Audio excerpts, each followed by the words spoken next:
Dyma fideo yn dangos sut i is-deitlo fideos. Felly, be dwi'n mynd i wneud ydy defnyddio un o fideos da ni eisoes wedi llwytho fyny ar YouTube i ddechrau, i ddangos i chi sut i wneud o ar YouTube. Felly, os ewch chi i'ch sianel YouTube a clicio YouTube, mynd i fideos.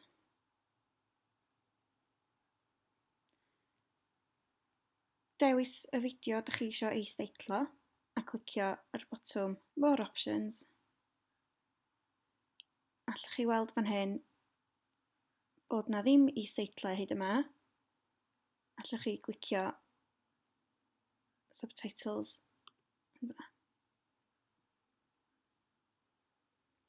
Create new subtitles.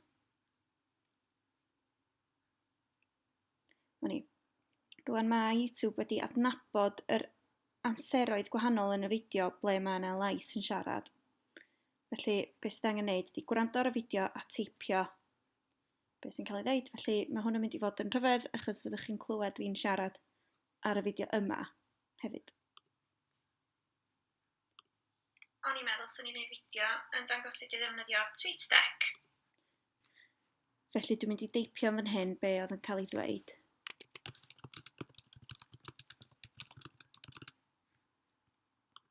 O'n i'n meddwl swn i'n gwneud fideo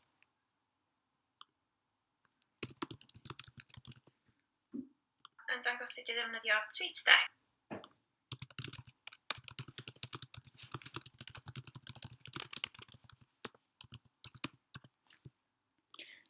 A wedyn mae fodd symud rhain, newid I hyd nhw.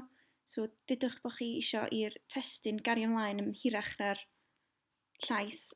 Allwch chi dynnu hwn I fod yn hirach. Fel yna. A wedyn fyddwch chi'n parhau I lenwi'r blychau tan ddiwedd y fideo. Mae modd I chi weld yr soundbars ar y gwylod lle mae'r maws fyna yn dangos ble mae'r llais wedi cael ei adnabod. A wedyn, unwaith ydych chi wedi gorffen, ydych chi roi Publish.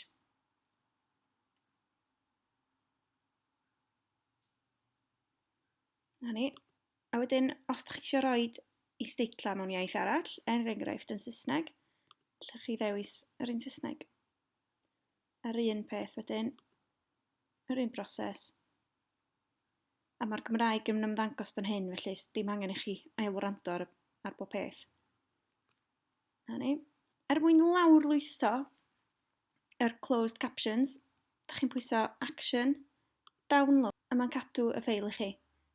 Sy'n yn golygu bod chi'n gallu llwytho nhw fyny ar gyfer Facebook neu Vimeo neu be bynnag system arall ydych chi angen llwytho yr is-deitlau arnyn nhw.